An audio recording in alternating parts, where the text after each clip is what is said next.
Okay, does my mic work? Am I audible? It looks like I am, but you know,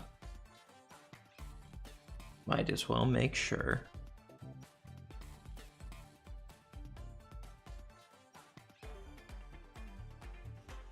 I'm not gonna have a camera or anything.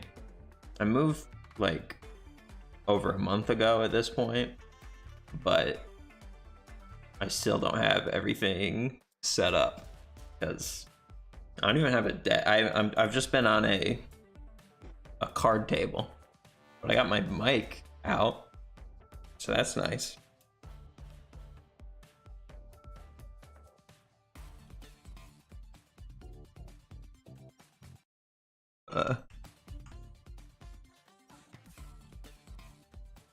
Okay, good. I'm glad I can be heard.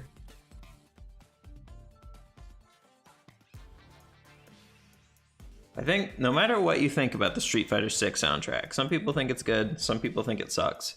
It's like the best background music soundtrack of all time.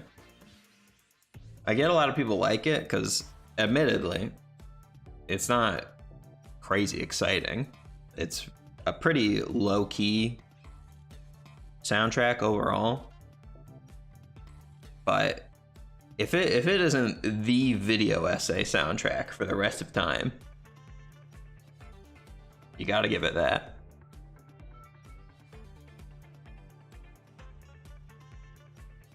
Let's find my drawing monitor. All right.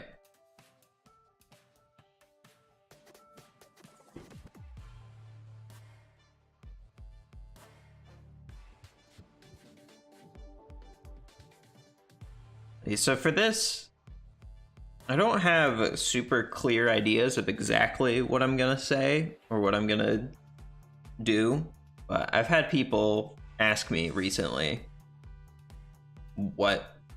how to draw like I do. You know, I'm not a professional. I'm still learning a lot of things, but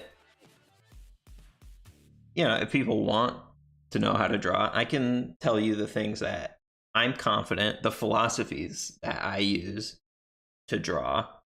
So I think some of them are helpful. And if you want to draw like me, then following some of them is good. Now, I don't think I'm having a particularly... I'm not having a bad art day. I'm not having a particularly out of this world art day. I'm having a very normal day of sketching things. This is stuff that I did this morning while I was warming up. And I think... You didn't realize all the thumbnail art was mine? Yeah. No, it's... I was doing the Street Fighter stuff for a bit. Or the Street Fighter tutorial stuff. And I was having a lot of fun with it. But I lost energy for making... I loved writing scripts. And I loved thinking about characters and thinking about how to teach people. But then all the YouTube video making parts, I got annoyed with that. So I kind of stopped. But I think some of the Street Fighter tutorials I made are good. And hopefully I can take some of my teaching principles and put them here. And try to help you understand how I make stuff like this. And it's pretty simple. But it's definitely... It looks a lot simpler than it sort of is. It's hard to explain. But I wrote down a couple of things, a couple of key ideas that I'll talk through. And hopefully you guys can learn something. And I'll try to do my best to draw alongside it. I haven't done art streams in a while. I'm usually a lot worse at drawing on stream. And we'll get into that, because I think there's important things about what makes drawing on stream harder that contrast to what makes drawing like me work. So, you know, let's get into it. The main thing first thing, and probably the most important thing, is having energy over accuracy. I think I can't explain enough how important this is to me. Some people, like, obviously there are people who draw realism, and to them, accuracy is inherently extremely important. It's kind of, it's the whole thing. And then there are styles that are more realistic, but take a step back. Maybe some comic artists, you know, they are drawing extremely musculature or extremely muscular bodies that is, you know, exaggerated but accurate to life in some way. I am real far away from accurate human beings. I will post a VOD of this. It should go up automatically on YouTube. So if it doesn't, I'll find a way. But I'm far away from accuracy. Real people don't have bodies that look like this as much as maybe we wish they did. The difference is not that I get nothing from looking at life and trying to translate it into my art. I get everything I do is based on reality, but boiled down to very simple things. That's other stuff. What I meant to do is go back to here. So let's see. Again, I didn't really plan any of this out, so there might be some rambly sections. That's fine. You know, you didn't pay for this.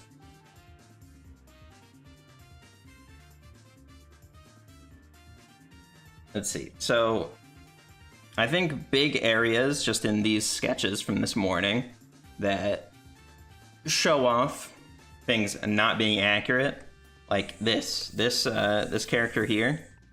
Legs don't really look like this. These aren't perfect anyway. I would probably push this around a little bit.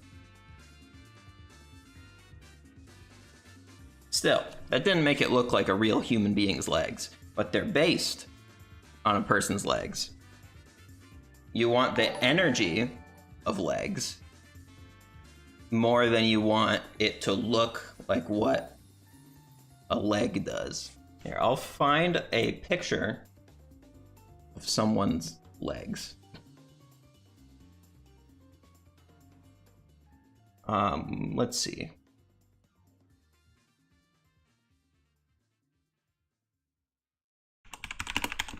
I'm gonna go to lineofaction.com. That's a good website.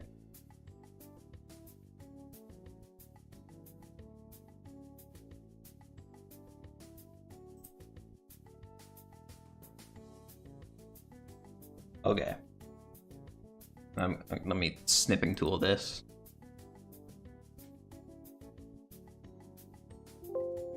Bring this in here. Continue making shit up.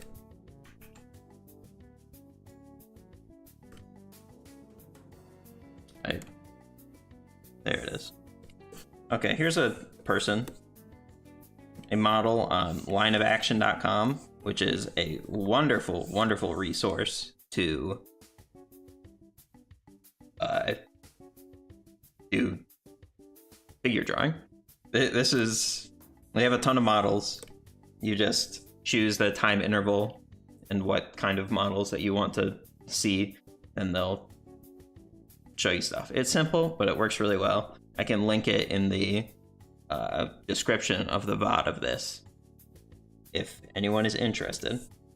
But we'll use this model as a way to describe what I would take from this to draw more like this.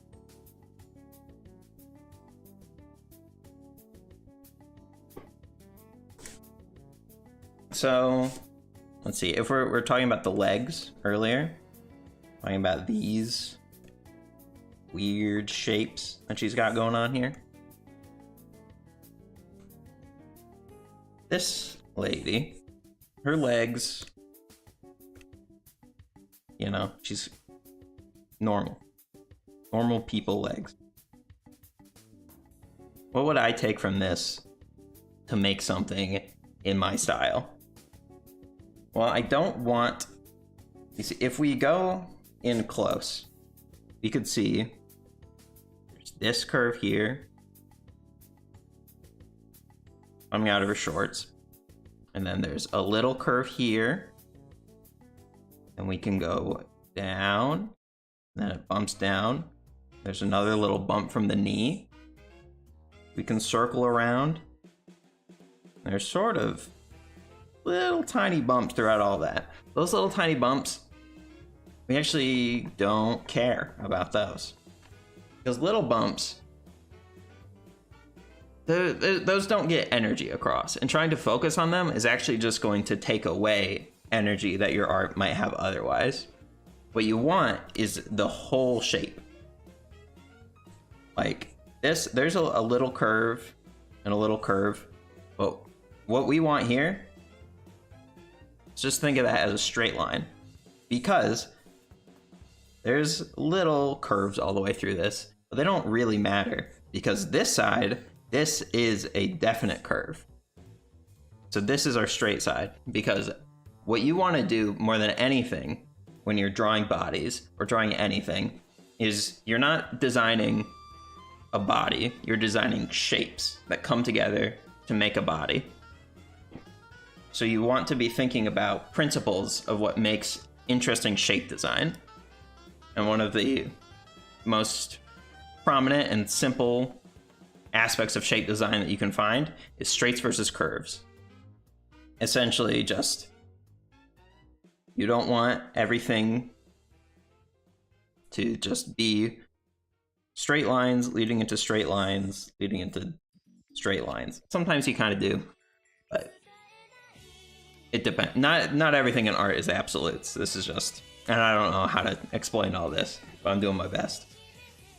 It's more interesting to have visual contrast so that the person looking at it isn't bored by the same shapes repeating over and over.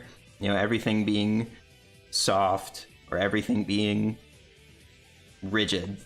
That's not as interesting as a straight and a curve balanced by a straight and a curve.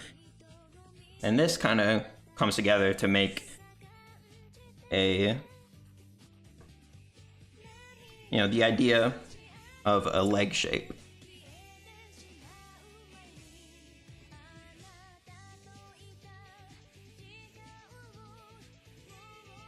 Doing great so far? Thank you. I'm nervous. I don't know why I decided to do this with so little preparation, but I don't know how I would prepare anyway. But straights and curves are everything. It's so because like I can just say like, look, this looks like a leg because of straights and curves. And I think a good way to show how much more interesting this is if, you know, we had, say this is our pelvis, then we had, you know, thighs are round, so maybe we just make the thigh an oval. And then calves are kind of round, why don't we just make that an oval? And we make a foot, and look at us, we have this, and this just doesn't look like a leg to me. But other than it not looking like a leg, it also just doesn't look that interesting. What's interesting is we take these shapes and we assign more interesting design language.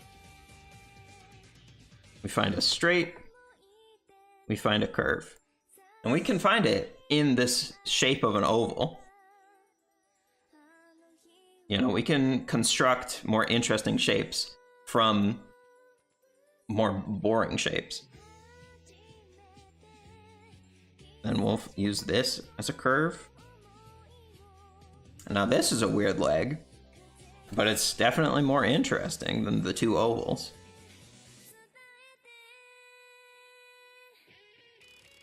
Alright, Roll's theme in Tatsunoko vs. Capcom is too distracting.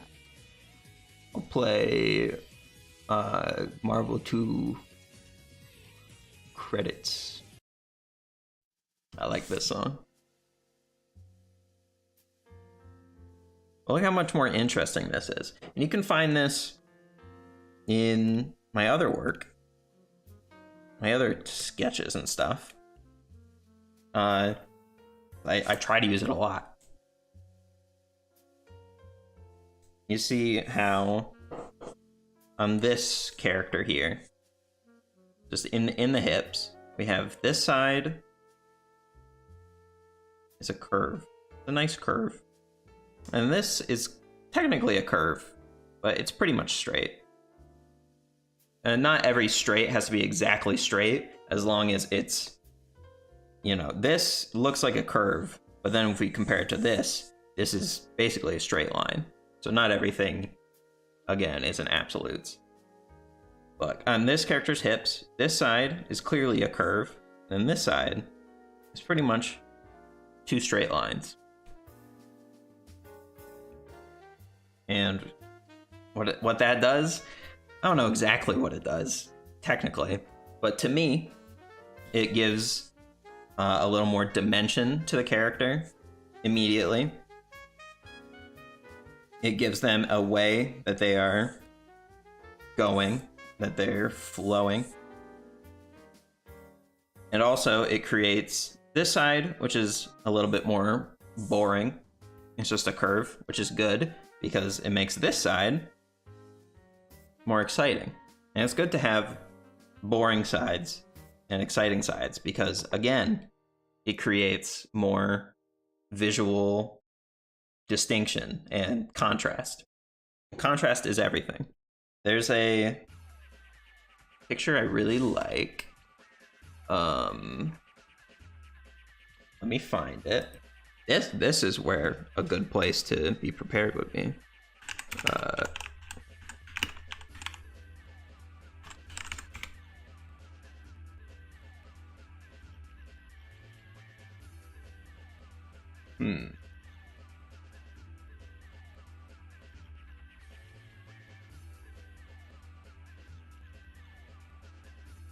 It'll only take a second to find, I'm sure. How do you make the call to make a line a curve or a straight? Yeah, I think this will be helpful if I could ever find. I tried Googling it, nothing came up. So I just have to scroll through an Instagram feed. Found it. It's all gonna be worth it.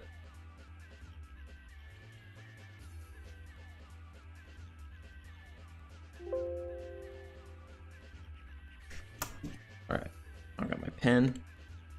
We're back.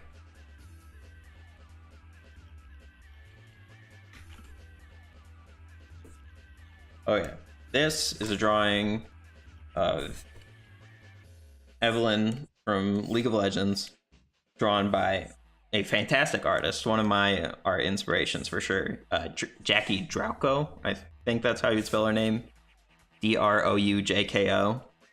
You can find her on Instagram. This is a really cool piece, and I think it shows visual asymmetry and contrast to make an interesting pose and composition really well. You see this piece. This side, we got a straight and then a curve. We don't have to follow it exactly, but I'm trying to, because isn't that just the artist way? We got a straight and a curve. This is just makes the hair a more interesting shape, because we start with a straight and then go into a curve. That's part of how you make the call of making a line a straight or a curve, is really just make sure you're alternating. You know, you can kind of make a random choice on one of them, but then just make sure the line following it contrast it in some way. The other way is just by looking at life. Like when I was deciding what this leg should be, using the reference, this side just makes more of a curve, and this side just can be more easily turned into a straight. And then we follow it up down here by, just looking for it again. Now we could, what this looks like to me here is that this just looks like another straight, and then this looks like a curve. And that, it looks pretty technically correct, but does it look that interesting? I don't know. Because we're kind of going curve, curve, straight, straight. So it's our job here as artists to try to find something more, a more interesting shape to make here. And a way I like to do that is just by sort of fucking things up at the knee, Like, let's take a dive in towards here. There's a little on this figure. There's a little bump here. Then we go down. Why not just try? Now, I haven't done this before. So, this is another trial and error. We'll get into that. But we're doing some trial and error. But let's just try bumping it in at the knee, exaggerating that little bump the knee makes in real life, but push it further. And try see if that does anything for us.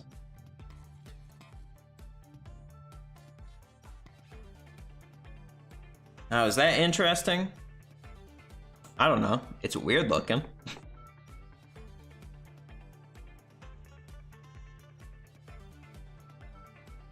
Maybe what we want is just... maybe this curve is important.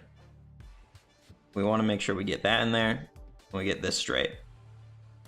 We've decided that this curve is important. What do we do there? Well, then maybe we try to make a curve here. And we build this out of straight lines. And we make some sort of foot. Is that interesting? I don't know. It's all tracing over. But I can't tell you if that's interesting or not. This is just the thought process of choosing straights or curves. Weird can be super interesting. Look at this. Something I do a ton is really make some weird curves around the knees.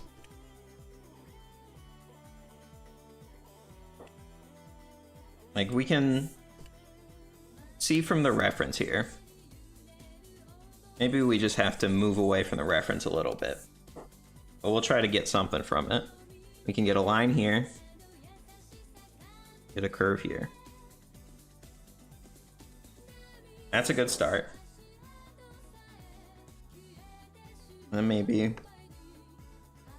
just implement both of these as sort of straight lines for now. There's a bump here, but let's see if we can find something to do with that. What I would do is just try to find something weird. Try weird stuff. Don't worry about making it look too much like this. Just take the information, the simple information we can find.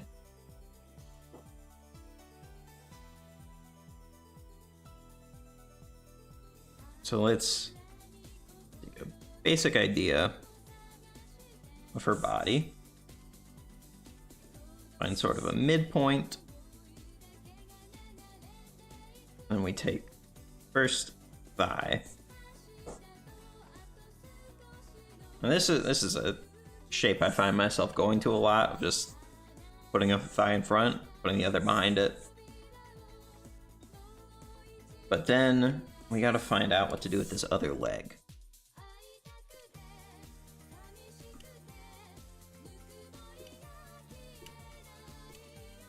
We're back on the roll theme, but that's fine. What do we want?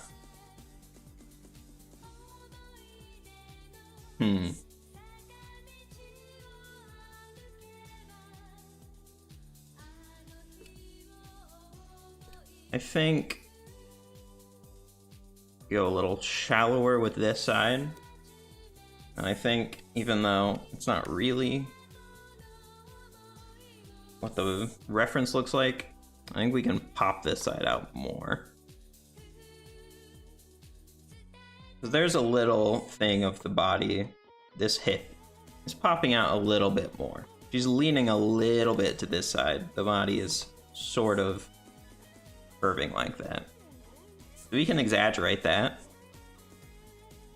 and see what that does for us.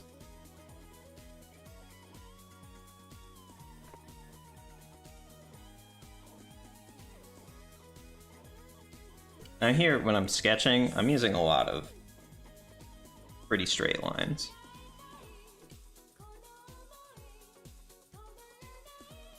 That is because I'm still trying to work on getting those curves in there well. I'm still a student myself.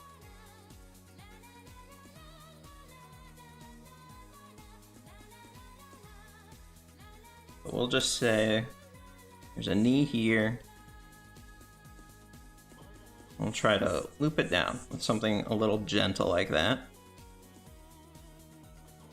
This is gentle, so this side can be a little bit more aggressive.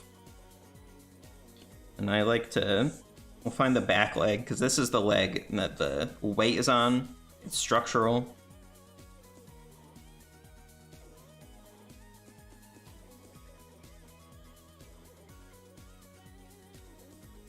Got that. She has a strong structure going up and down.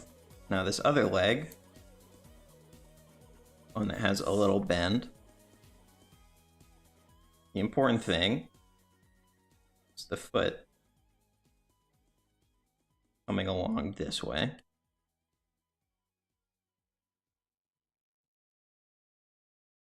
Let's see, what did I even do there? We sometimes have to excavate because the lines are a little too goofy.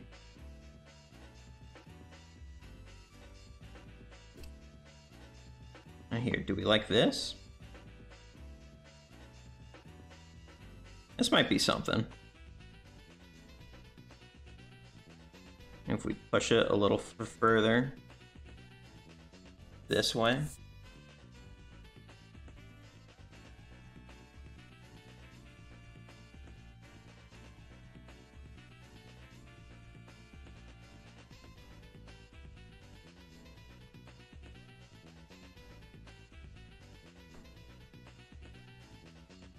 Let's see, what do we think of this?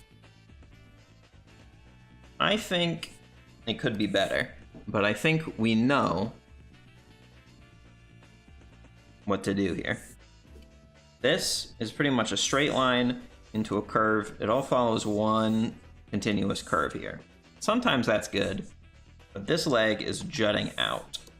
We want that to be a little bit more clear, a little bit more interesting, I think. So rather than having the curve going there, we'll have this going straight down, and we'll dramatically curve this one in. Is that what's happening here? No, this is pretty much a straight line. What I do to push my drawing, yeah, that is an extremely important tool. It's called Liquify. I use this all the time. You just push things around. You make things bigger, you make things smaller. That's huge. I'll talk about that more in a sec. But this is not, this curve inward, this is not seen in our figure here. But it might make something more interesting here. If we make this a curve in, if we make the foot a curve out,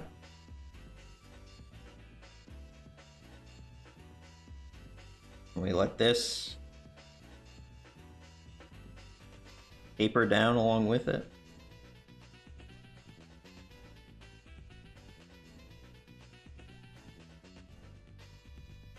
Connect this back up to where the other knee would be. Now we might be getting somewhere.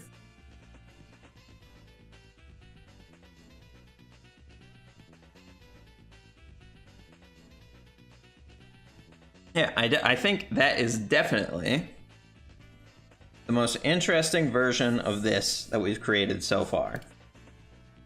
And then I always might play with the proportions around a little bit. But look at what we did here. We took this, we took what we could learn from over here. We have a straight, and we have a curve. That was sort of our foundational thing that we based the rest of the leg on. Because that is a clear and strong shape that I really like. The shape from this leg down here, I didn't like that as much, so that is not where I'm gonna base the rest of it around. I'm going to recreate this shape that I like, and I'm going to just mess around and try to find a new shape that I like. That benefits this more than it benefits this, if that makes sense. So that's where energy over accuracy comes from. I could make something that looks a little more like the reference, but it's not as interesting. Sometimes it's our job as artists to take things from real life and make it more interesting than actual life. You have a method to get proportions to look right. Proportions are something I've been working on recently. And I think my main thing that I try to do right now is I'll just throw some sort of head on this character.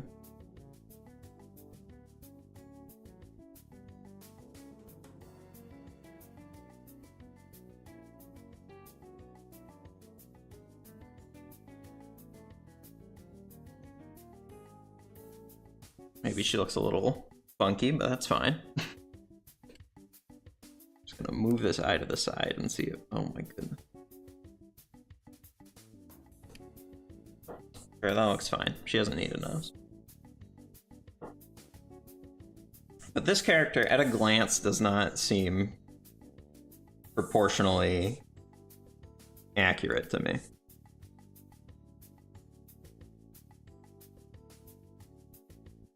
But the way I want to check that, my characters, the way I draw them, generally, I want them to be about 7 heads tall. And I have them split at the hips. So there should be 3.5 heads of height above the crotch line and 3.5 below. Generally, I like to draw, especially my female figures, with longer legs. So I'll go like 3.5 and then like 4 or like just you know, 3.5, 4.5, 4. I don't know. I'll go 3 and 4. Either way, it's just playing around with proportions is something that you can do after you sort of have a base set of proportions set up. But let's actually figure out how close I got to what I want for my proportions. Is this, no matter what her head size is this the same length as below the crotch? Is above the crotch the same length as below? And for her, I really doubt it. The way I measure it is just by drawing a line and then moving it to below the crotch. This, it ends at about her ankles. She has another about foot of height to her. And by foot, I mean her feet, not, measurement. But this is generally where I end up with a lot of my female characters, is just by that, what I was talking about earlier, that extra head worth of height on the legs.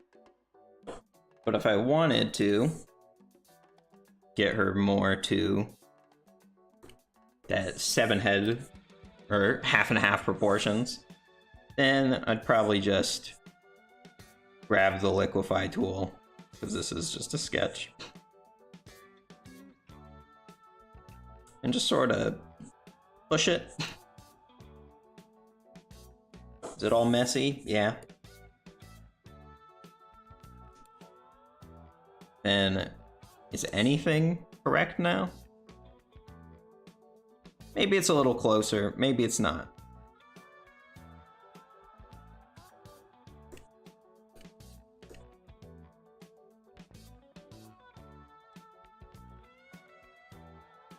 The other way to do it, I suppose, it would probably be a little cleaner.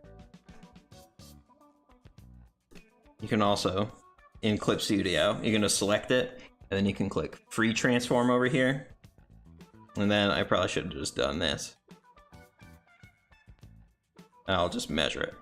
Or not even measure it, I'll just drag it to the point I want it to be. And then at that point, the head feels a little big to me. That's just intuition at that, for that change. I could measure it though.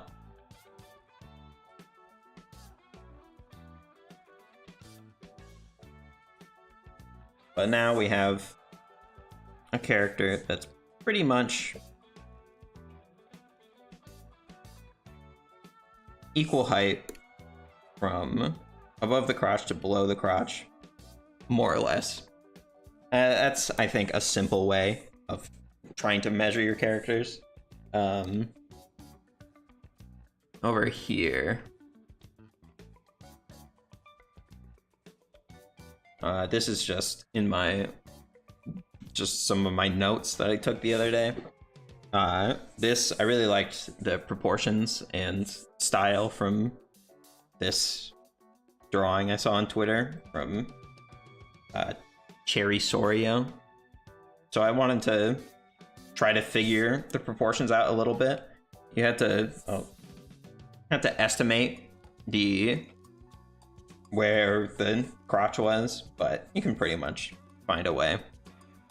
And then I had drawn Marin the day before, so I just found these proportions I liked were about 7 heads. Then I compared it to official art of Marin, which is also 7 heads, about 3/5 or 3.5. And then mine, oh my god, I keep thinking I'm in Clip Studio, but mine was 8 heads, and below the waist was almost a full head longer. Basically, I just took my own art, compared it to proportions I liked, and found the difference. So the main way that I would change this is just by cutting height off of the legs, specifically making the feet a little simpler or smaller. Could work. There's a lot of ways to do it, but it's just compare to people, you know? Yeah, I think I generally draw characters pretty tall, and I think for her, having her the way that I drew my Marin, her skirt's a little longer, but part of her character design is that she has a short skirt and long legs. My skirt was a little longer, but the legs are still feel similarly as long from both of them, because they are just longer, even though she has more regular human proportions, but it kind of sells the illusion of her legs being longer, even longer feeling than these in some way, because the skirt is shorter and the socks are lower, so you see more leg, but you know.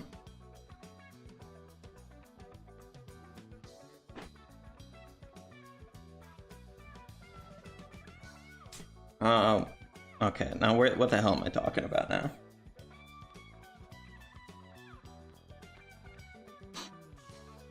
Let's see. Do I have anything else to say about energy over accuracy? I do. I definitely do, actually. It's not as much to do with this stuff now. But a way that I've found, and this is a change that I've made this summer, really. All right, we'll watch the VOD. All right, see you, Zane. The VOD should be up in the live section of my YouTube channel, so should be there. If it's not, bug me about it and I'll find a way to get it there. But where was I? Hey, thanks for the sub. Yes, this summer I made a change that has personally helped me have more energy in my poses by a ton. And I don't know if it's for everybody, but I'll get into it because it's how I do it, and that's what today's about, isn't it? Now, before, and how most people probably draw, is I would try to draw something as a head, and then I go for the neck,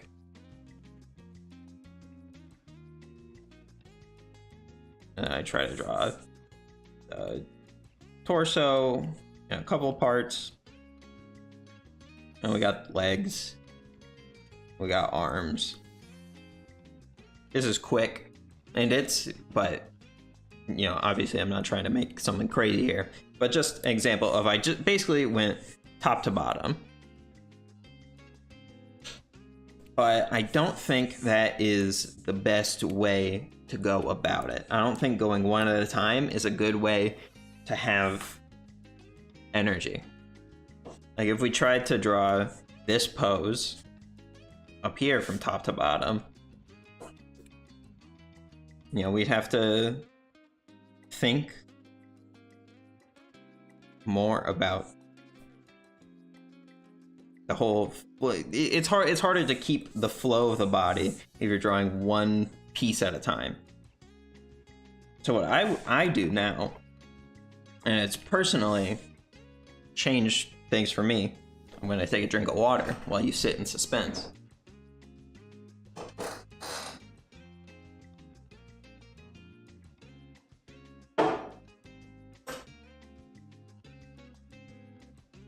I start drawing from the rib cage. Now, why would I do that? The head, a lot of people start with the head because the head is really important. The face is where our eyes will naturally go first in most compositions that include a face, because we like faces. And we'll go from faces to hands, and then from hands to somewhere else in the body. The feet, probably. Because we go from the most expressive points of interest. The rib cage, we don't really look at a piece of art and think, damn, look at the way that their rib cage is oriented. That's sick. But maybe we should. I don't know. Why I like starting with the rib cage is because it makes so many decisions for you. It tells you which way the body is facing, which way it's tilting. It makes it so important in a way that the head kind of isn't as much. And it also ends up forcing you to put the head in more interesting positions because you're not starting from it. Now, that doesn't mean that I start every drawing with like this rib cage shape. It's more the idea of the section that the rib cage would be in. And how I generally go about that is I will either make a shoulder line and then just sort of connect a box around it, or from a side angle, like this shape over here, I would just draw the back of the rib cage, and then at how it comes down there. Just make sure I have a top plane of the shoulders and a bottom plane of where the ribs end. And then from where the ribs end, that's where the spine bumps out again. Thoracic section, probably. Right? Maybe. But there's a bounce out from the rib cage here, because the rib cage is, it's like an egg. Bounces out here, then the spine goes out again from behind the rib cage. And then, you know, we have a pelvis that is kind of a box. But this also helps with our straights and curves, because we want a curve in. We have the spine naturally goes a little curve in, big curve out, a little curve in, and there's also a little curve out, but that's like inside the butt, so we don't care about that. But follow the spine. That's always nice, and that's something that starting with the rib cage helps you do. And starting with the rib cage also forces us to do something a little more interesting with the head sometimes.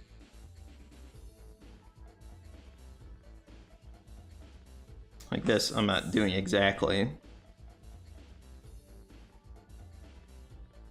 not exactly copying Jackie's thing, but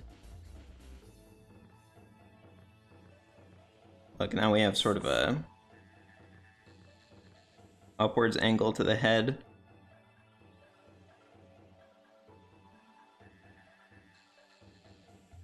They're looking real funny, I guess. That's an angle we probably wouldn't get if we would just started with drawing the head. That's why I like starting with the body. It's just, there's just more expression. The torso dictates so much more of the expression than the head does. So having that just makes everything more interesting in general. Like here's something.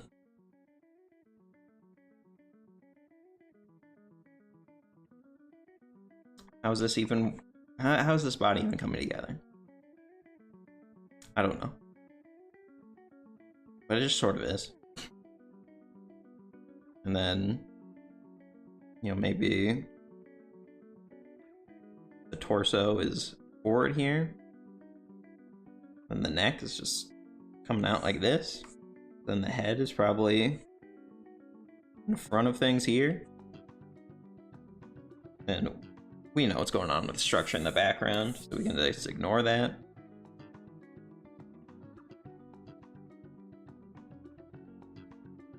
We can decide the head is sort of looking around this way. Throw some arms around there.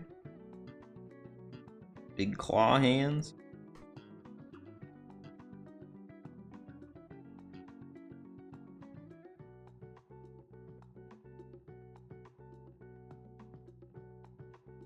Look at that. That's a pretty interesting little pose we found here.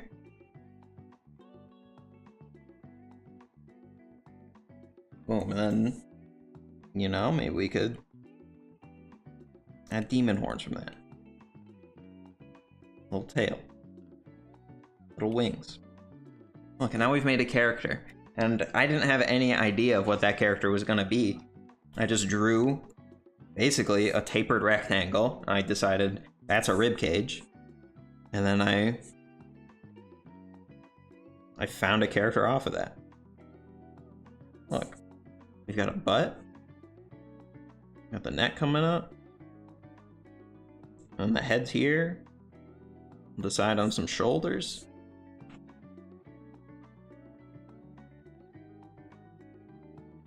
They're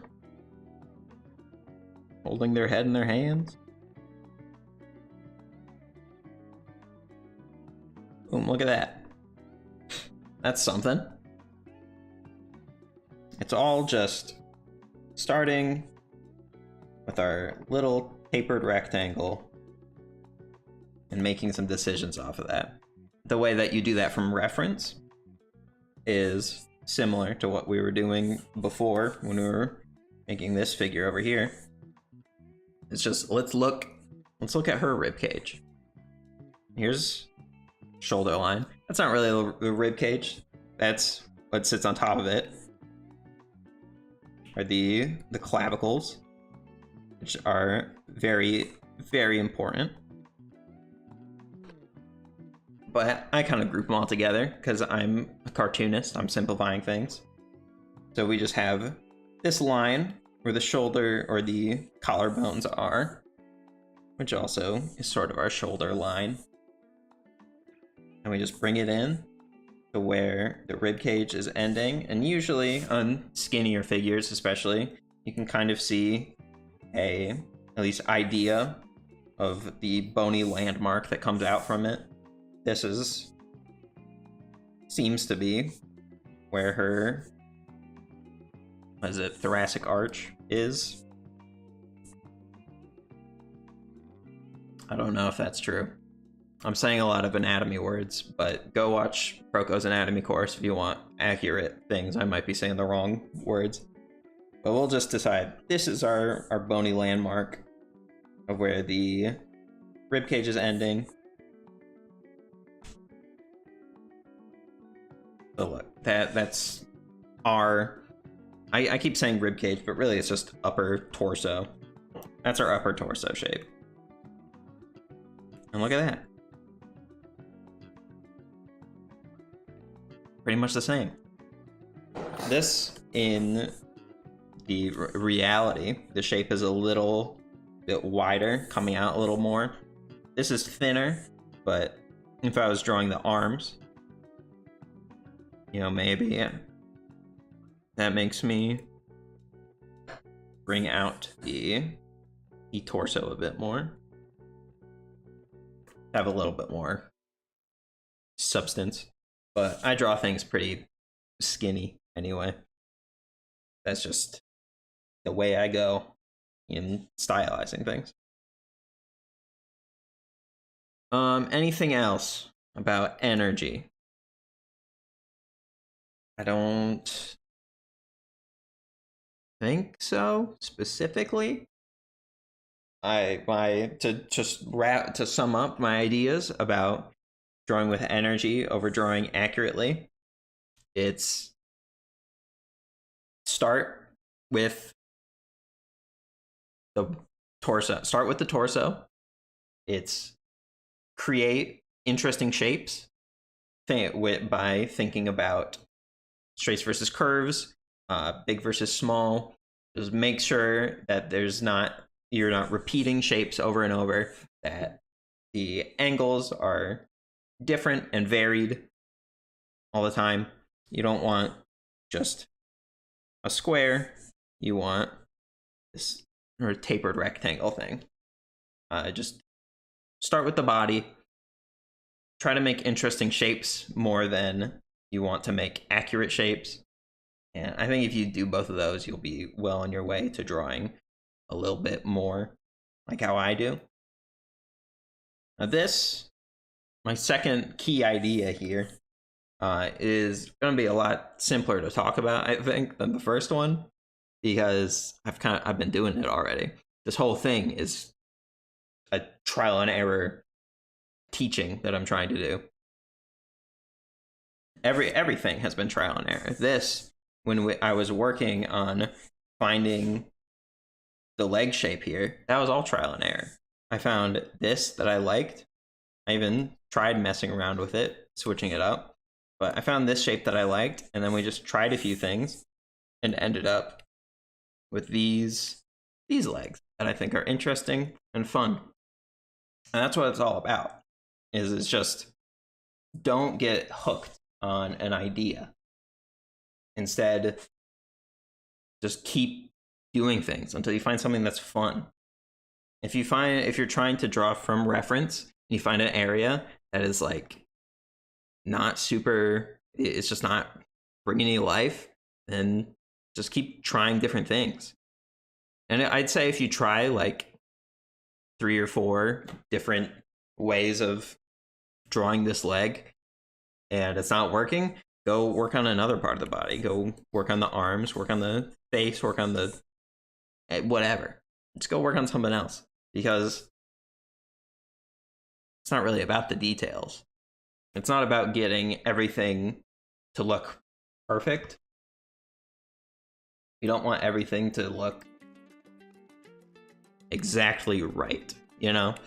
This style is not, the strength of this style is not in making a bunch of stuff that looks accurate. The strength of this style is just making shapes that are fun. The style is so much about fun and about energy. It's not about getting things right, so don't fuss over one part of the body for too long. If you get stuck on something, go work on something else. If you come back, you're still stuck on it, just sort of throw a random shape in there that kind of works. That doesn't actually reflect in life, maybe, but it's just a shape that's fun to you. Try and restart. Don't get hooked on ideas until you find something fun. And when you find something fun, that's the important part.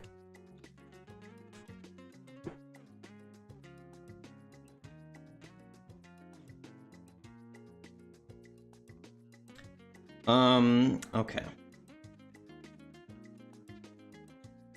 Now, those are mainly the key ideas. Sort of rambly fashion. Maybe at some point I'll try to watch back this VOD and see the things that I actually like to talk about and make them more concise and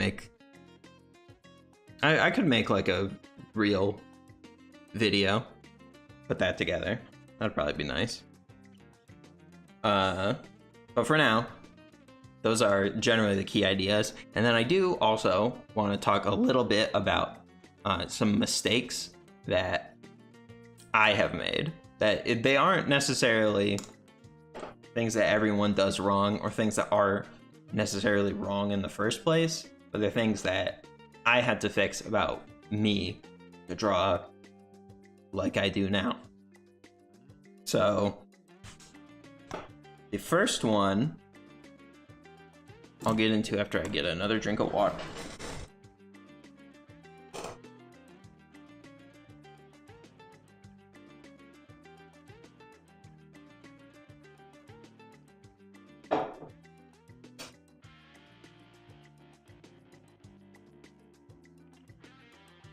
Respond to what? Respond to draw Jenny? I'm not gonna. I don't think I'm actually gonna draw anything right now. I'm just talking. A bad tempo is the first mistake that I think is a problem with a lot of people's art, and I also think it's something that people might not know what it means. Like, I'm not sure if I knew what tempo in art exactly meant up until this year, really. And bad tempo is really the culprit of a lot of your bad art days. Now, what is tempo? There's a really good video by Cynics Design. This is a good video. The reason I write in all capital letters for this, that's just how I am. I write in capital letters a lot. I mean, if I'm writing just like for myself, if I'm just taking notes, then usually it's like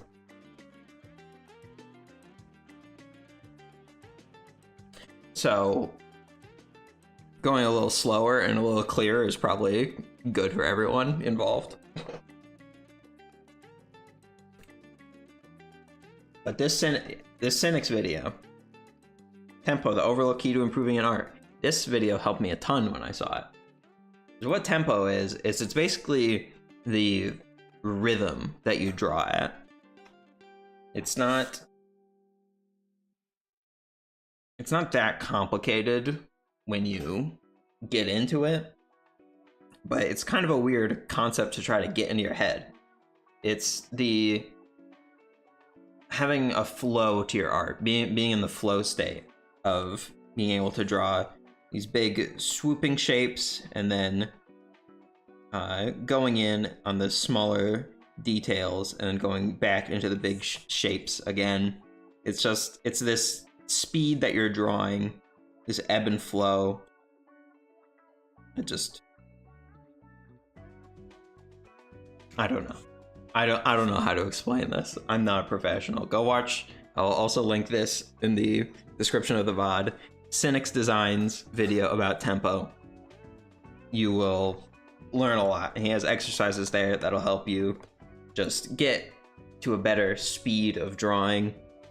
And when you're at a better speed, when you have ebb and flow, then your intuition takes over.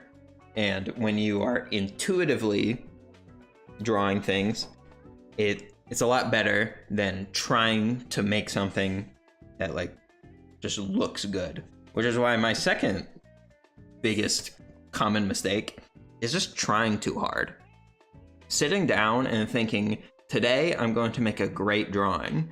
And then you sit there and you've got a blank canvas and you're like, all right, on this canvas, I'm gonna make a great drawing. And then what do? Just like, well, I can't mess up because I have to make a great drawing. So I'm just gonna make sure, no, that's not right. I'm just gonna,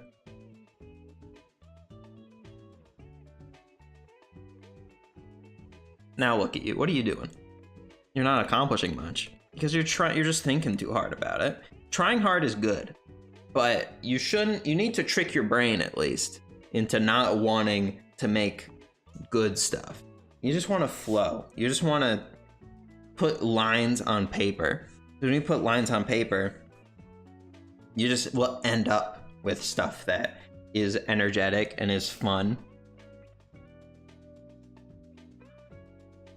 I was gonna say and, but I don't know where the and would go. That sentence didn't end very satisfyingly. But I'm just talking intuitively here. Sometimes not every sentence ends up really nice. Like when I was drawing this morning, I don't adore every single one of these, but some of them, like I think these two are really cute. I think this is pretty cute. You know, it's just, I didn't try super hard. And it's not that like I didn't even have to try to draw like to draw these, because if you want to be able to draw like this, it's not that this is easy and I don't have to try to do any of this. It's that I've put in a ton of work to get better, but then when it comes to actually sitting down and just sketching, I'm not thinking super hard about making it look right, about making it look like a picture in my head. I'm just putting down lines and I'm just drawing. It's way easier said than done. But if you just try to think less, I think that will be helpful. And it's, again, it's hard to just say, don't think as much. But I think there are ways to loosen up your mind. And being loose gives you better tempo, because you're not worried about everything, you're just flowing. And when you're flowing, then you'll more often make things that are fun and have energy, because energy is what it's all about. Now, how do you loosen up your brain? Well, the way I start pretty much every single day is I do these. And what are these? These are shapes. Just shapes. Not very exciting. But that's how I get my hand moving to start the day. Is I just make shapes. The first thing I draw every day is not a pretty girl to post on Twitter. Big old hips.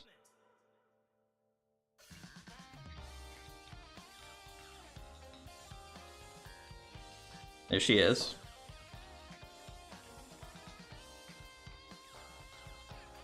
That's not the... I don't start every day drawing characters, because characters are a lot of pressure.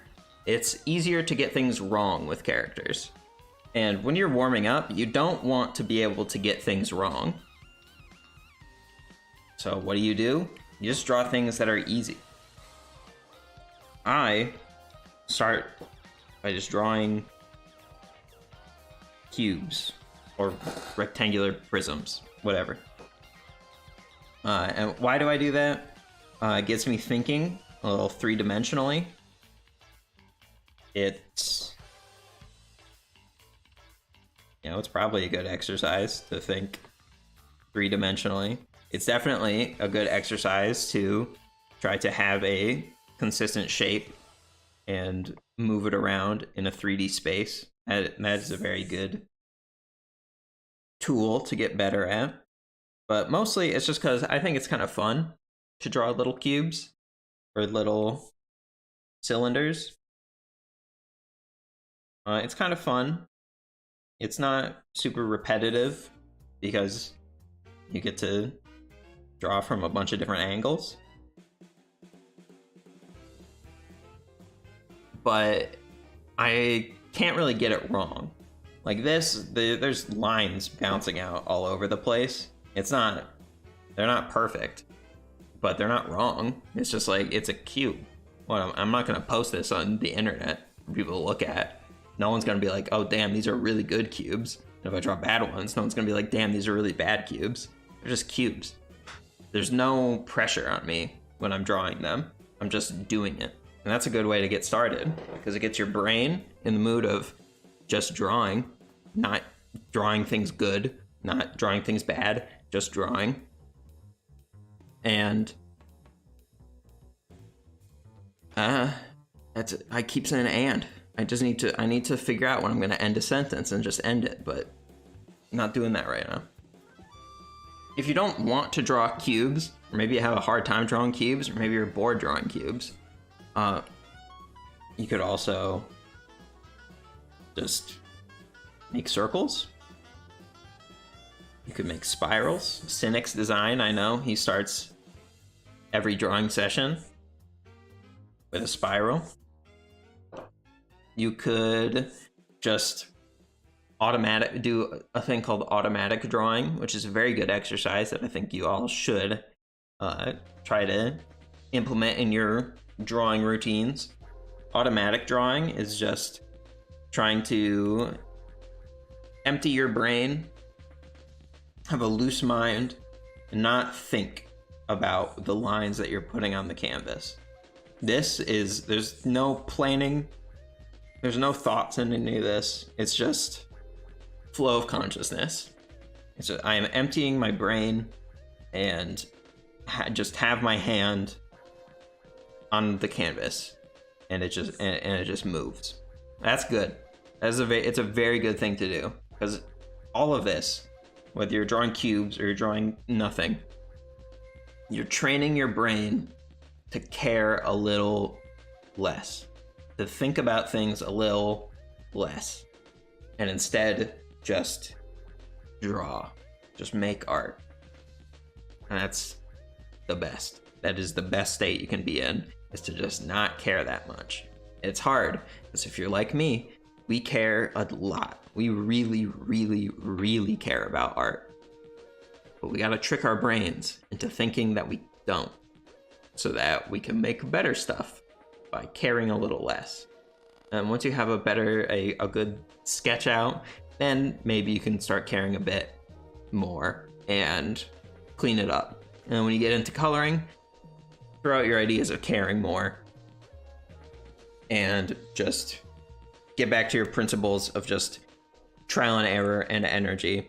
But I'm not going to talk about coloring today, because I'm still figuring out coloring myself right now. Maybe once I am enlightened on coloring principles, I'll come back and try to help you with that.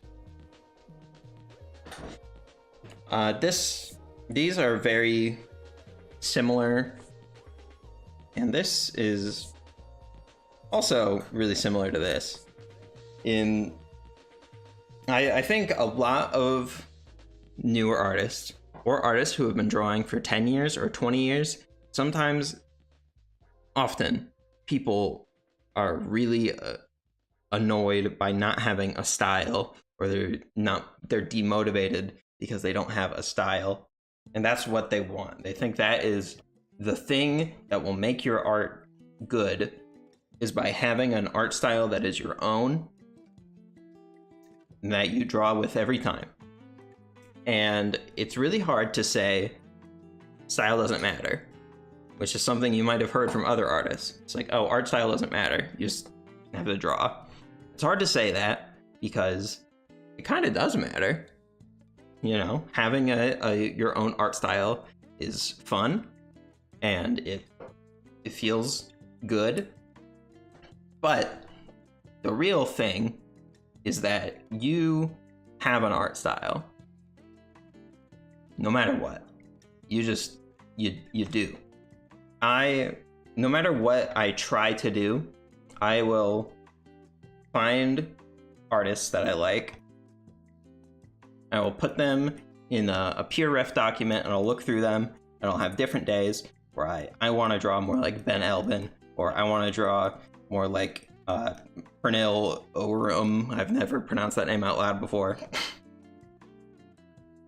I have different days where I want to draw like different people, and all the time I will try to take things from their work and put it into my work, and to draw a little bit more like them. Not exactly like them, but I want to take things and draw somewhat like them. But no matter what I do, after I put it together and I post it on Twitter, it just kind of looks like something I drew. Maybe there are more aspects from another artist, because you're building your style is all about taking things from other artists. But at the end of the day, it always is going to look like I drew it. Because if I'm not trying to copy someone exactly, all of my past experiences are going into this drawing. So I don't have to worry about having a style, because I'm just cursed with having past art experiences and times of looking at cartoons growing up and reading comic books, and all of that comes together and makes a style that is just inherently in my brain and in my hands, and it just sort of happens. So it's not something that you don't have it and then you go and gain a style. Your style you don't get one, you just develop it. And how do you develop it? Well, you do, what I'm talking about is you find artists that you like. Jackie Drauco has been one for a few months now, my main source of inspiration that I'm trying to figure out things that I like about her art that I can put into my art. And it doesn't necessarily have to be every single part of her art. Like, what do I like about Jackie's stuff? I like her process. The way she draws, she will do a sketch and then base colors and then one layer on top of those two and do everything just on top of the sketch and draw over it. I like the process a lot. I like the shapes that she uses. They're very simple. I have somewhat similar shapes in my own work.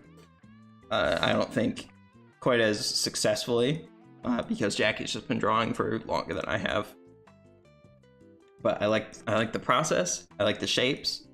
You know, there's some things like I love her faces, but I don't really want to draw faces exactly how she does. I don't want to take everything that she does. I just want to find the things that I do like about it, and I want to study those things. I want to study the shapes and try to implement the shapes, and the rest of it is filled in by my past knowledge. And then maybe P-Chip here. What I really like about this, I adore how they color things. The colors in their pieces are so fun. I love the way they color skin. I love the way they have colored lines. I'm a huge fan. So that's what I'll take. I'm not going to take everything about it. I'm going to find the things I like. I'm going to try to implement them. I'll try to implement the way that P-Chip colors and the way that they have, especially these colored lines. Some are more textured and some are more clean. I'll try to take that and I'll try to draw shapes like Jackie does. I'll put those two things together and I'll make something. And I have some inspiration from one artist and I take inspiration from another and I put them together and I make something that is me. And it doesn't end up being just a Jackie P-Chip mix. It's a little bit of Jackie, a little bit of P-Chip, and a ton of me. A ton of you. No matter what you do, you're gonna have a lot of yourself in your art. So just find artists you like, take a bit and really think about why you like it, and then just try to implement those specific things. A good exercise is to take 3 artists you like at a time, find things that you like about them, like find an artist that you like how they draw shapes, find a artist who you like how they make lines, their line quality or their line art, and then find an artist that you like how they color, and just try to do all 3 of those things. Try to sketch with the shapes of one, and then put the lines of another in, and then color like a third. And that's a good way to do a style study and develop your own work. But the best thing to really do is to not focus on needing a style, focus on finding artists you like and just trying to draw in the ways that you like how they draw. It's as simple as that. And the last thing I'm going to talk about today is just a lot of artists won't take breaks because we want to get better, and it's really hard, and there's always things to get better at. And it feels sometimes like if you don't take a break, you're going to stagnate, or you're going to forget how to draw, or you're going to get worse, or you're not doing enough to get to where you want to be in the future because you're not drawing right now. But our brains don't work like that. They can't just work forever. They need time, especially after you've done a ton of time studying, finding things from artists you like and implementing them in your own work.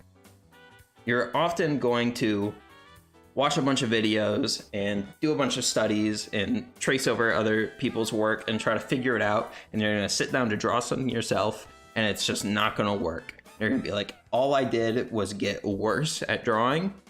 This is horrible. I tried to get better, but instead I just forgot how to draw entirely. That's not true. You did get better. The problem is your eye is getting better, but your hand is not. Let me pull something up.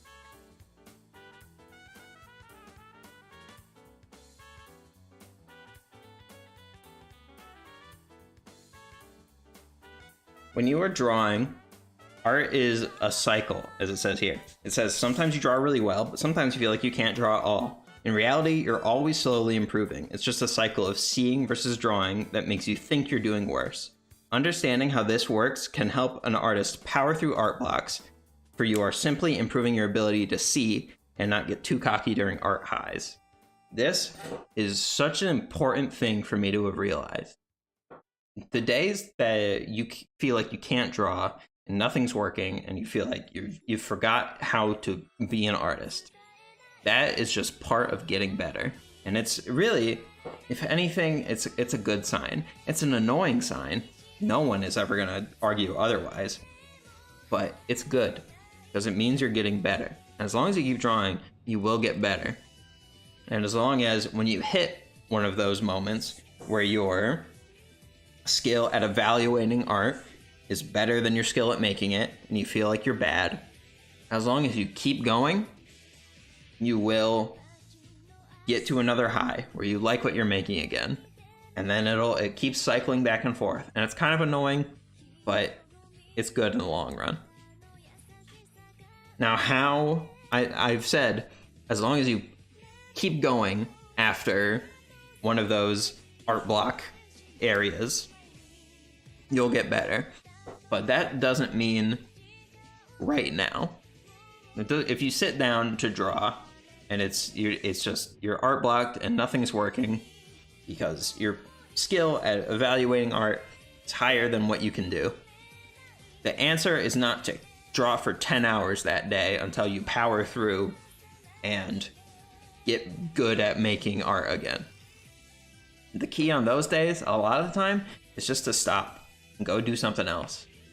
Go play a video game or watch a show or just do whatever else in your free time. The time that you would spend on art, just do something else for a day, for 2 days, for a week. It depends on you as a person, but you need to take breaks. Because while you're taking breaks, all this stuff that's in your mind about how you evaluate art, your brain is making connections and committing things to memory so that it becomes something that is just in your brain instead of something you have to actively think about when you're trying to make art. Because if you're thinking too hard, you lose energy, you lose your ability just to flow. And if you lose that, you kind of lose everything and you feel like you're bad. So you have to give your brain time to digest things, and you have to spend a lot of time just drawing for the sake of drawing and not drawing for the sake of getting better. You gotta study and do your own thing a lot of the time, but it's important to spend significantly more time just drawing than you do studying drawing. And I'm really bad at that, honestly. I spend a ton of time studying, and I'd spend a lot of time just drawing, but it's probably close to 50-50 for me of time I spend studying versus time I spend just drawing. And that's not really where you want to be. You want to be just drawing for the sake of it way more. I dropped my pen. This is really a nightmare now. Now that my pen is under my desk.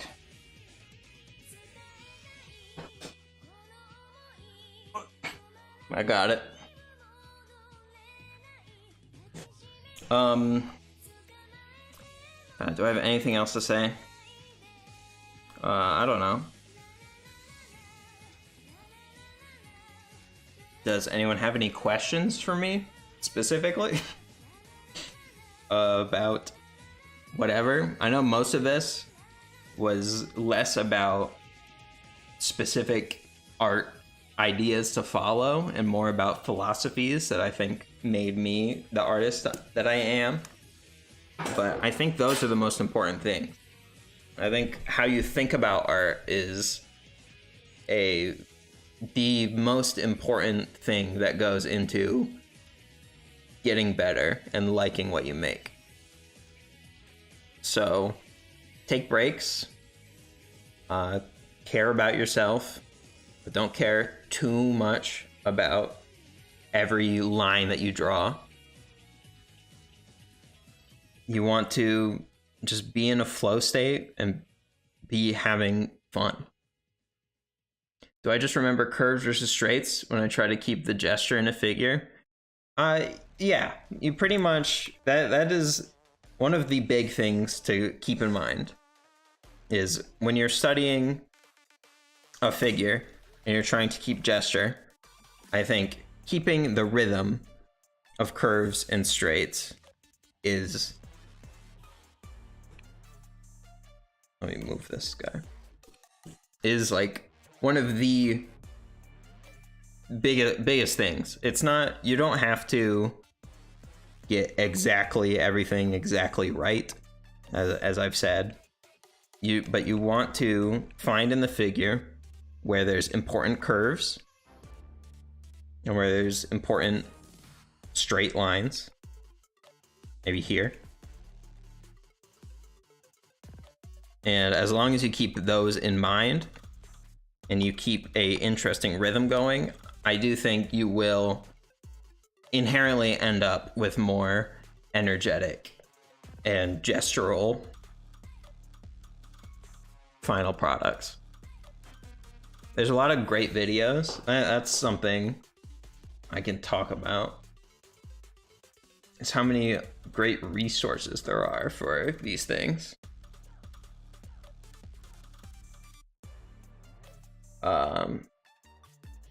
I think in the VOD, I'll put a bunch of channels that I really like in the description. So I'll compile a bunch of art tutorials that I think are really good. I'll put them there so you can check back later if you want to see cool stuff. What do you do if you have a severe lack of motivation for months? Well, part of it, I think, is kind of to draw less, which is kind of weird because you don't, if you want motivation to draw again, then you want to draw.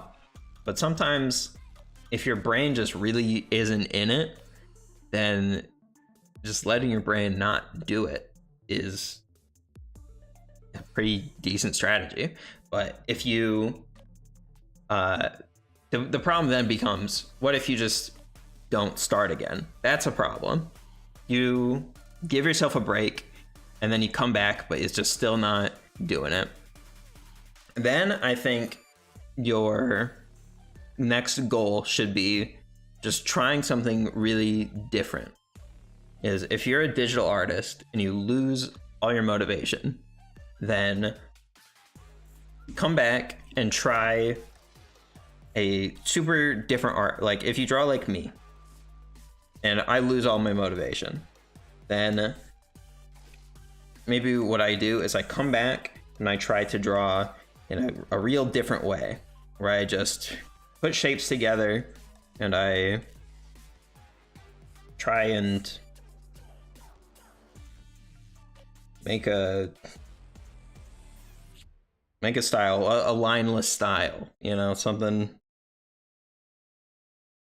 I just try something different. Or if that's not doing it, then go out and buy some colored pencils or watercolors or something. I think the most important thing to do if you just lose your motivation for art is just to do new art. Like still do art, but go sculpt something, go paint something. Like just do something different all of this applies to all kinds of art. You just want to do something different because it's fun to learn new things. I think I love learning new things. And a lot of the times, if you're a cartoonist and you're just trying to draw cartoons over and over and you lose motivation and you think you're not getting better and things are just getting worse, then you don't want to give up on art. But maybe at that point, maybe it's better to go start with something new. You know, you go and you pick up watercolors and you start painting landscapes. And that's not what you do. You're a cartoonist or whatever, but it's a new thing. So the pressure of being good is not there. And you're also starting from a lower point, so you have more room to get better. And it might just open your brain up to the idea of drawing again and the idea of feeling like you're improving again. And I think that's just good. The other thing to do is, if you're lacking motivation, go rewatch some great movies or TV shows, or read a comic that you really like. Go reread things. Or maybe you go and you find new things. You just watch more movies. A couple years ago, I watched Gurren Lagann for the first time, and that my brain exploded with just this want to make something like that. So I think trying new ways to draw is a great way to help if you're in a rut, because starting something new it gives you more places to improve and more places to change your mindset, which is really hard if you're just doing the same thing every day. And then the other is find pieces of art that inspire you to want to make art again. And it's hard. There's probably people, like Bappo said, check out some of Steven Zapata's drawing meditation series. There's a lot of good stuff on YouTube that'll probably help you out. So yeah, it's hard, but you know, I think it's normal to wane in motivation. I think just look into the world to try to find motivation somewhere else is probably the way to do it. Watched Fiona and Cake and I was so inspired we could do nothing in terms of art. That is one of the hard things. If you know me very well or at all, you'll probably eventually figure out that Evangelion is pretty important to me, as it is to many people. But when I watched Evangelion for the first time when I was in like 4th grade, and I didn't get it at all, but the robots were cool. And then I watched it again when I was 20, and I was having a really horrible time with life, and things sucked. And then I watched this show again, and it really turned life around for me in a lot of ways. It changed how I think about things.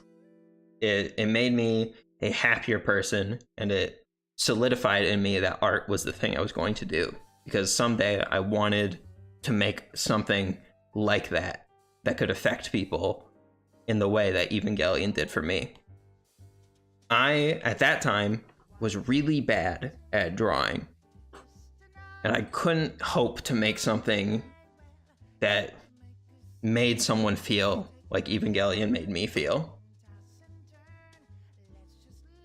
Now, I still feel completely incapable of making something as impactful as that. But I've made things in the meantime that have, just been cute. Like before Guilty Gear Strive came out, I didn't have many followers, but I made a little meme of May looking at a calendar, complaining about how console players got Guilty Gear Strive earlier than PC players, and that got shared around a bit and made people happier. That's nice, just making a cute little thing. Just drawing fan art for someone, making an impact on their day by just showing them that their art affected you, showing people that something they made your life better. So you make something that makes their life better, and you're affecting people.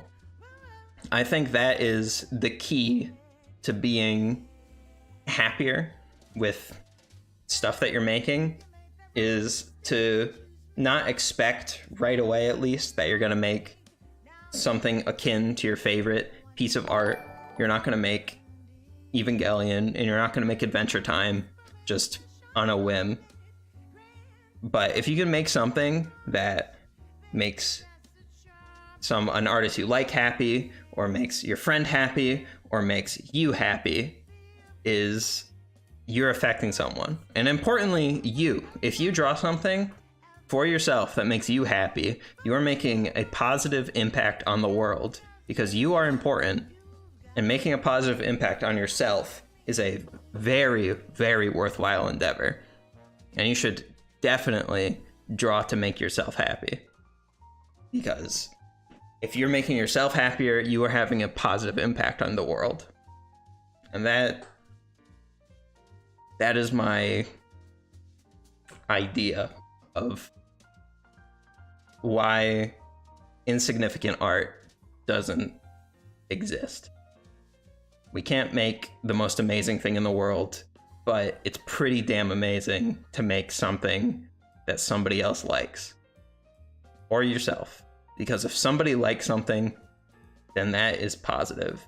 And a small positive blip that someone gets scrolling through Twitter, and they see a picture of Marceline that I drew, and they like, maybe they don't even smile, but they're just like, oh, that's cute, and then they keep scrolling by. That is a slight, tiny positive impact on the world. But it's still a positive impact that is so amazing. That is one of the biggest powers of art, is just to have an impact, no matter how big or how small. How much time do I go without drawing during like an art block? It varies for me. Something that I do now is I stop myself from doing any like serious art on the weekends. On Saturday and Sunday, if I'm gonna draw, it's just gonna be absent-mindedly in a sketchbook. I'm not gonna do any studies. I'm not gonna do any work. I'm not gonna do anything meaningful. Those days are not days where I am focusing on getting real art done, or making improvements to my work. Those days are days for my brain to take a break. And Monday through Friday, I'm doing commissions and I am studying. I'm trying to be a better artist. So I take inherent breaks every week, because it's important to actually relax on the weekends and not just have 7 days a week stressing about something. But if I do get art blocked and the weekend doesn't do enough, then sometimes I will just go the whole week trying to work on something else in my free time. I think a week is generally the longest that I will go without at least trying to draw, because I mean, personally, I put too much of my self-worth in the art I make. So then if that week is usually just like kind of rough, because the whole time I'm like, if I'm not drawing, then who am I? If I'm not the artist, then what do I do? That's not good, but I'll figure out how to deal with that at some point. But I'd say a week is the longest I take. Usually, though, if I'm feeling art blocked, I'll take 2 to 3 days and just stop. And then I'll come back and I'll try to just scribble for a while. Not try to do anything great on the way back in, but just try to do something. I'm getting another drink of water. Actually, I'm gonna take a drink of water and use the bathroom, and then I'll come back. And if people have any last questions, then I'll answer them. So I'll be right back.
All right. How do streamers talk for so long? My voice is tired. I guess most of the time they probably just put on a TikTok compilation and sort of pay attention. How do you have other artist friends on Twitter? That just sort of happens. I don't know how. It just kind of I don't know. I'm trying to think of the first times that I like got mutuals. I think I found other smaller artists that just we stumbled upon each other's works, and then just by keeping drawing, we kept talking to each other, and then we eventually were friends. And as long as you keep drawing, then you'll run into people, and you run into people on social media. If you start talking to someone who talks to someone else who talks to someone else, then the web of knowing other artists just sort of happens.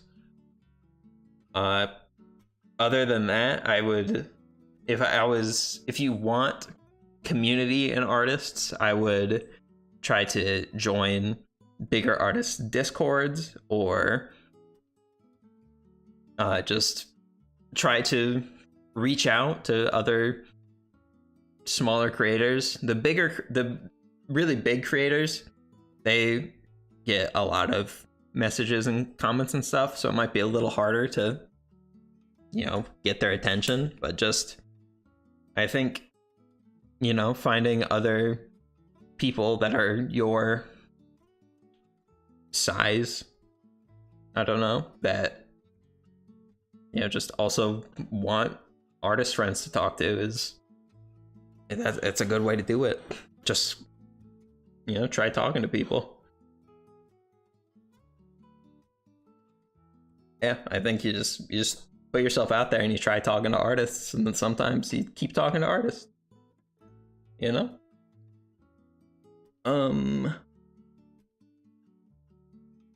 See. Is it wrong to get some references like drawings and other arts? It's definitely not. It's actually, you really should. You really, really should.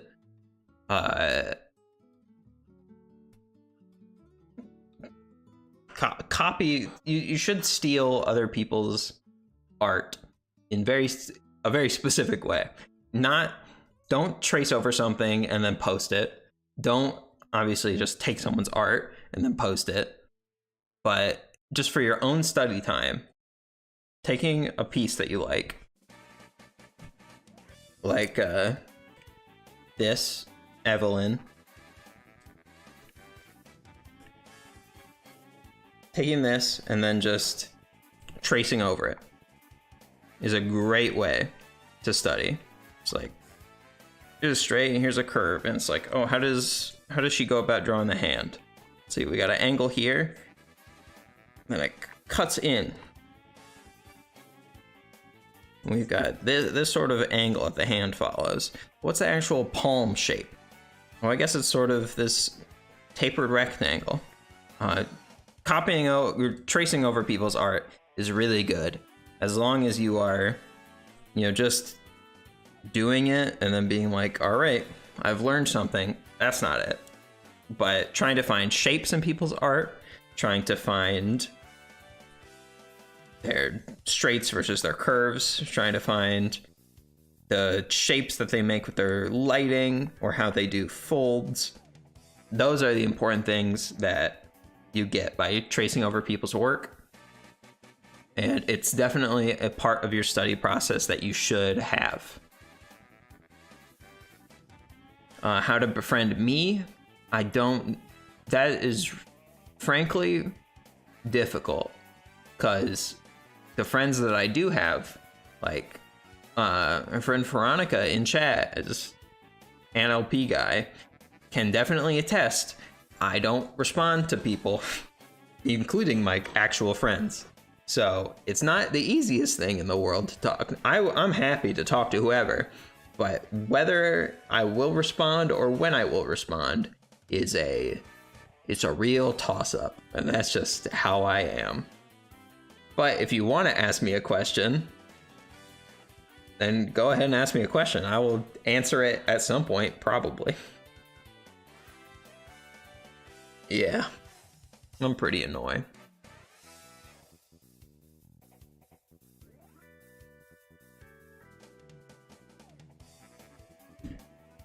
But that's just part of my charm. I think I'm probably going to pretty much call it there. I did have a good time with this. I feel rusty in talking, and I wasn't that prepared, but hopefully you got something out of it.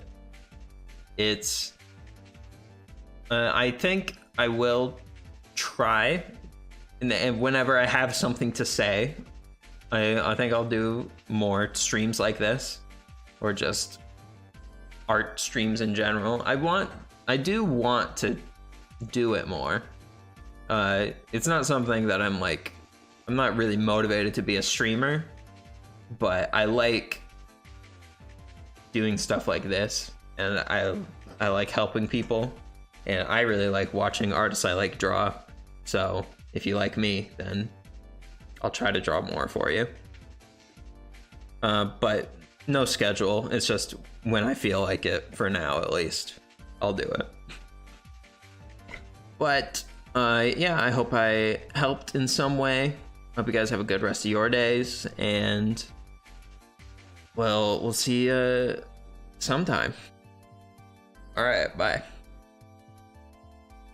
Oh wait, I gotta put up, for the first time in forever, the bear.